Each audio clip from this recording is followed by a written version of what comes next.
That was the worst product pitch I've ever seen in my life. You guys don't stand a chance out there. You need me.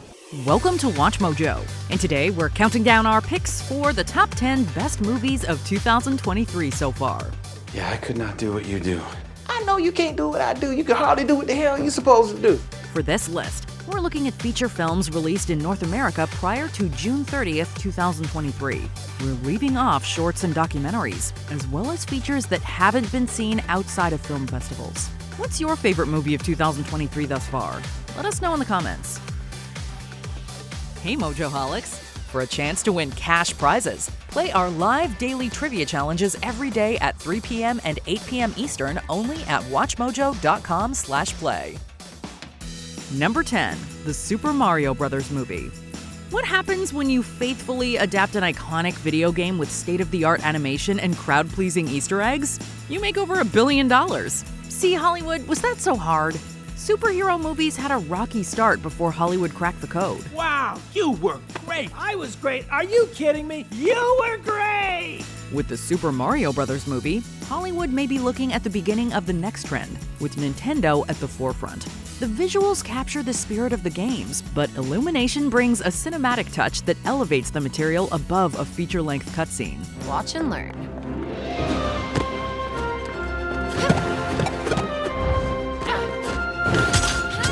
Brian Tyler's original score mixed with Koji Kondo's classic themes makes the Mushroom Kingdom more immersive than ever. The beloved characters also feel more fleshed out thanks to the solid voice work, particularly Jack Black as Bowser. Sing it with us now. Peaches, peaches, peaches, peaches, peaches. Peaches, peaches, peaches, peaches, peaches, peaches, peaches, peaches, peaches, peaches. Ah! Oh, yeah! Number 9. Polite Society. Have you ever wanted to see Jane Austen with a mix of Bollywood and martial arts? Maybe the concept didn't cross your mind until we mentioned it, but now we know you want to see it realized. The warrior whispers back.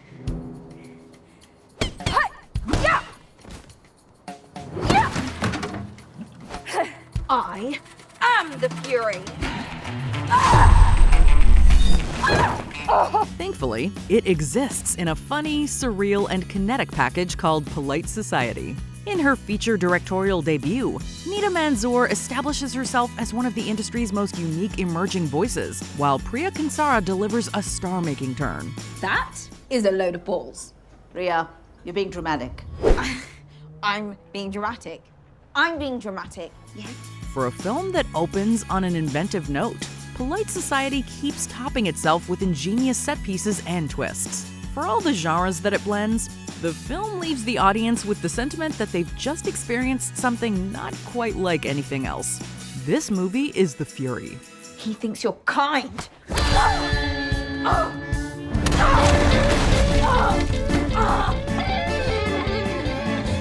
I am kind. Number 8. Elemental. We've seen Pixar personify toys, emotions, and souls. It was only a matter of time until they got to the 4 elements. At first glance, Elemental seems to be touching upon familiar territory. So you've never left Firetown? Sorry, buddy. Elements don't mix. Hey! Plus, my dad would boil you alive. Why does anyone get to tell you what you can do in your life? What the ads have failed to convey is the touching story of immigration, which director Peter Sohn based on his family's experiences. The film is also a charming romance with infectious voice work from Leah Lewis as Ember and Mamadou Ache as Wade. You're so hot. Excuse me? No, I mean like you're smoking. No, I didn't mean it like that. Are you done yet? Yes, please. The combination of fire and water not only provides leeway for dazzling animation, but also an effective real-world commentary on interracial couples. It's a film that paints with every color of the rainbow, encouraging us to mix those colors to create something new and beautiful. You see? He likes it. Number 7. Guardians of the Galaxy Volume 3. Steve Rogers' Captain America may have some competition for the MCU's best trilogy. Following several years of behind-the-scenes turmoil, James Gunn left the Guardians on a high note with Volume 3. We're listening to everything you're saying. And it is painful. And you're just telling me now? We were hoping it would stop on its own. While maintaining the witty humor and funky music of the previous two films, Volume 3 stands out as the darkest outing, with Rocket's tragic past at the story's core. Me and my friends are gonna go flying together into the forever and beautiful sky. Lila and Teefs and Flora and me. Rocket. Chikwoody Awuji's High Evolutionary solidifies himself among the MCU's most menacing foes, with every line delivery dripping in revolting evil. I don't need another speech by some impotent whack job whose mother didn't love him, rationalizing why he needs to conquer the universe. I'm not trying to conquer the universe. I'm perfecting it. The dog days might be over for Gunn, but there's room for more adventures with the Guardians down the line. In the meantime, every character is given a satisfying send-off, culminating in one of the MCU's best post-Endgame entries. Number 6. BLACKBERRY. 2023 has already given us a few movies about how brands and products came to fruition. BLACKBERRY ranks among the most fascinating and tonally unique. Picture a pager, a cell phone, and an email machine all in one thing.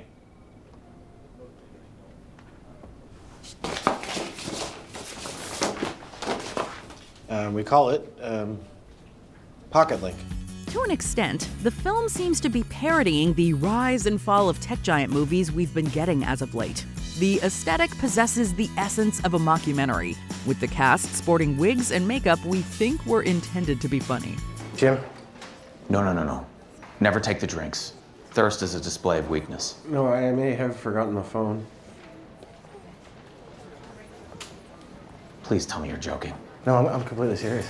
At the same time, the script gets to the center of the challenges, mistakes, and sacrifices surrounding the creation of this once widespread device. If your youth coincided with the launch of the iPhone, you might not even recognize this early smartphone. All this is we're trying to do the old BlackBerry click while embracing the new iPhone screen. That's all. No, we're not embracing anything to do with Apple. This biographical film is a testament to how quickly a game changer can become obsolete. Number 5. Are You There, God? It's Me, Margaret. Judy Blume's cherished novel has been a literary staple for over 50 years. This overdue film adaptation deserves to become a cinematic classic that will be viewed for generations. It's the first day of school tomorrow. I met this girl, Nancy. Don't really know if she liked me. I think she just expected me to be different or something. While writer-director Kelly Freeman Craig preserves the 70s setting, the coming-of-age themes are as timeless as ever. Anyone who's going through puberty or has endured puberty will unearth something relatable in this warm, funny, and honest story about forming one's identity. How's that feel? I cannot wait to take it off. Yeah. Welcome to womanhood. Abby Ryder Fortson of the first two Ant-Man movies cements her place among the greatest modern child stars. Looking back at our 11-year-old selves, we think of it as a simpler time. To a degree, it was, but it was also more complex than we thought. Oh my God, I'd die if I didn't get it before I was 16. Honey, you will get it exactly when you're supposed to get it. Don't worry about it. Fortson's layered, Best Actress-worthy performance embodies why. Number 4. Air. Nobody can fill Michael Jordan's shoes. We mean that literally, as even his shoes are legendary.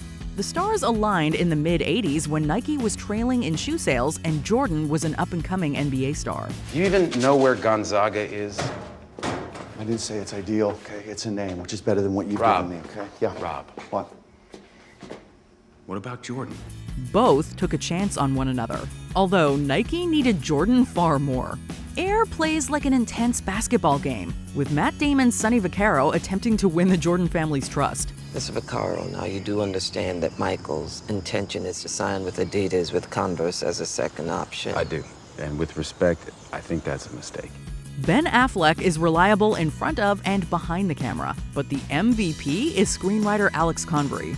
While the actors beefed up some of the dialogue, Affleck was committed to preserving Convery's story on the journey from page to screen, giving him the sole credit. Sonny, sometimes the most you can do is all you can do, okay? And you're not in this alone. Watching Air, we're reminded why writers are such integral players. Number 3. Past lives. Young love rarely blossoms into marriage. Sometimes it's because couples become incompatible as they grow older. There's a word in Korean, 인연. It means providence or fate. Do you believe in that? Other times, life simply gets in the way. People move, connect with others, and live with the cards they're dealt. Past Lives is about the roads not taken, as two childhood sweethearts reunite during adulthood. Childhood sweethearts who reconnect 20 years later and realize they were meant for each other. In the story, I would be the evil white American husband standing in the way of destiny. Both know there isn't a practical future where they live happily ever after together, but they'll always wonder what could have been. Maybe both would feel more fulfilled now. Maybe the spark would have faded over time. Either way, the longing persists. 만약에 네가 한국을 떠나지 않았다면 내가 널 찾았을까? 우리가 사귀었을까? 헤어졌을까? 부부가 됐을까? 아이들을 가졌을까? Loosely inspired by writer-director Celine Song's experiences, this intimate drama is carried by exquisite performances from Greta Lee and Teo Yoo as two souls so close and yet so far. Number 2. John Wick Chapter 4. The first John Wick was a mid-budget action flick that found a following primarily through word of mouth. Fast forward almost a decade, the budget has nearly tripled and John Wick is a household name. Have you given any thought to where this ends?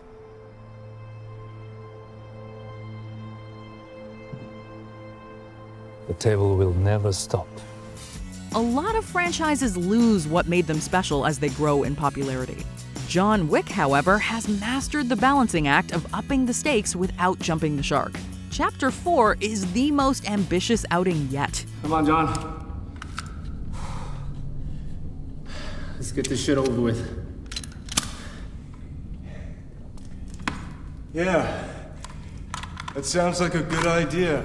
Every time you think director Chad Stahelski has topped himself, another set piece throws an imposing obstacle at our hero, be it a hulking gambler or a flight of stairs. There's poetry to the fight choreography, building to a Shakespearean finish. There's only John Wick, the killer. And he's going to kill you. If this is John's last stand, all's well that ends well. Before we unveil our top pick, here are some honorable mentions. Creed 3, Adonis's most personal fight yet. Remember this? This title? All this? Hey, I'm just getting started, little brother. I'm coming for it all. And what's that supposed to mean? Are you threatening me? Rye Lane. Rom-coms don't get more charming than this. You know you're very... Peng? Refreshingly disarming. You ask a lot of questions. I'm interested in people's messes. What makes you think I've got a mess? Everyone has a mess. Suzume. Makoto Shinkai continues to break new ground for Japanese animation.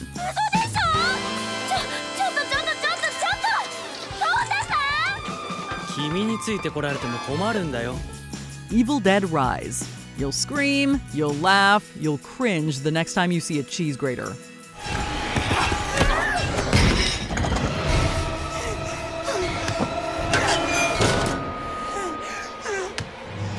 Asteroid City.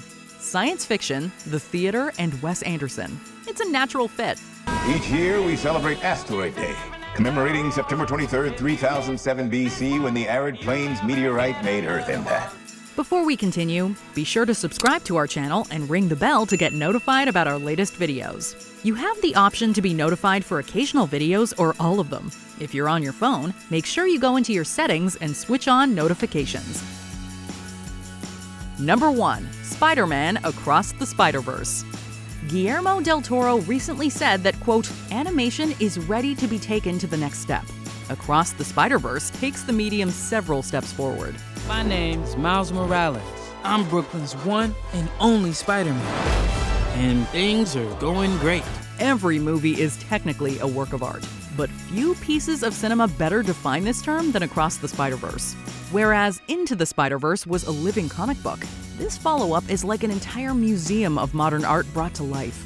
The film isn't purely a visual spectacle, however. Come on, go easy on the kid. He had a terrible teacher. Peter! Miles! The exquisite animation is driven by a compelling story, as Miles Morales and Gwen Stacy confront complex themes such as identity and the inevitable. You have a choice between saving one person and saving every world. To me, that's an obvious choice. Send me home. I can't do that. It's a landmark worthy of comparison to milestones like Snow White and Toy Story. But can the next film take animation another step beyond? Peaches, peaches, peaches, peaches, peaches.